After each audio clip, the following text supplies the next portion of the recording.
It happens to the best of us. I am gonna put this table back right here. Oh.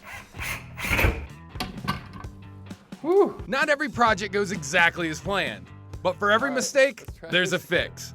The Mensch with a Wrench Michael Goldstein has the simple steps to repair even the most unfortunate drywall dents. Very simple project. You can pick up a kit that comes with some spackle, the patch, and it even comes with a little piece of sandpaper, so you can do it all at once. It's under 10 bucks.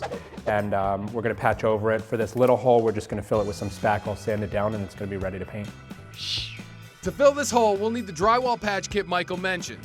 We'll also use a utility knife and a couple different size metal putty knives. So the first step is we're just gonna use a utility knife and clean up the edges a little bit. Doesn't have to be smooth or anything, but you don't want any little pieces of the drywall paper coming out like that, so the patch will lay flat. So I'm just gonna trim it off a little bit.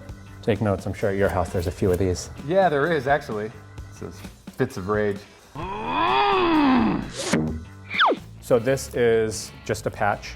It has an adhesive backside. Okay. So we're just gonna peel this paper off, stick this right over our hole, just like that. Make sure that it sticks nicely to the sides. Now, when I walk into the hardware store, am I asking for a drywall patch specifically? Or? Yes, for a hole like this, just say I have a hole in my drywall and I'm looking for a drywall patch. They might sell you this kit or they might just give you the individual pieces. Okay. So now, this spackle, I actually like this stuff. It goes on pink, but it dries white. So it's very simple, it takes the thinking out of it. So I'm just gonna take some out here. And we're just gonna come across it like that and just spread it out over the patch. And it doesn't have to be pretty, it doesn't have to be great because this all has to dry anyway. Okay. And we're gonna do a couple of coats in order to get it perfectly smooth. We're gonna sand it after the first coat dries, put on another coat, and go from there. Like Michael said, there's no thinking involved here. Just wait for the pink to turn completely white.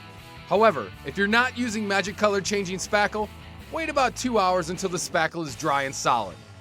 All right, Michael, our pretty pink patch is now white. Means it's dry. Yep. Why don't you tell us the next step? We're just gonna sand it over so it's smoother.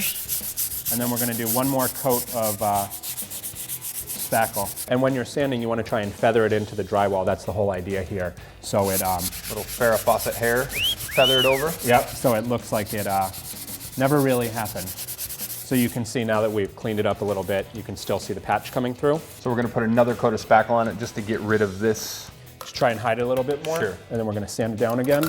Here, I think you've learned enough. Give it a shot. Finally, my big break. I show Michael I've been paying attention by starting at the bottom, holding the putty knife at an angle, and evenly spreading the spackle to cover the grid. So now that we have the second coat drying over here, we still have this little one up here. This is totally different because here we had a hole going all the way through the wall, so there was nothing behind it. Sure. This, I can put my finger in there and there's some drywall behind it. So we're just gonna spackle right over this. Okay. You don't need a patch for something, so good luck. Once again, I make the Mensch proud.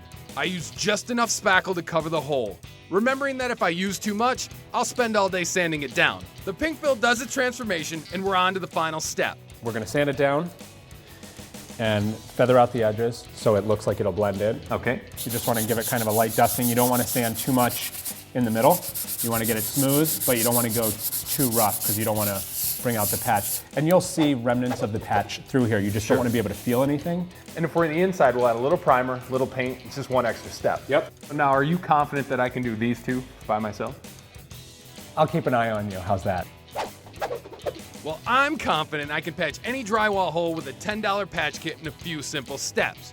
Remember, it'll take the whole afternoon to complete, but that's mostly drying time, leaving you time to move on to your next project.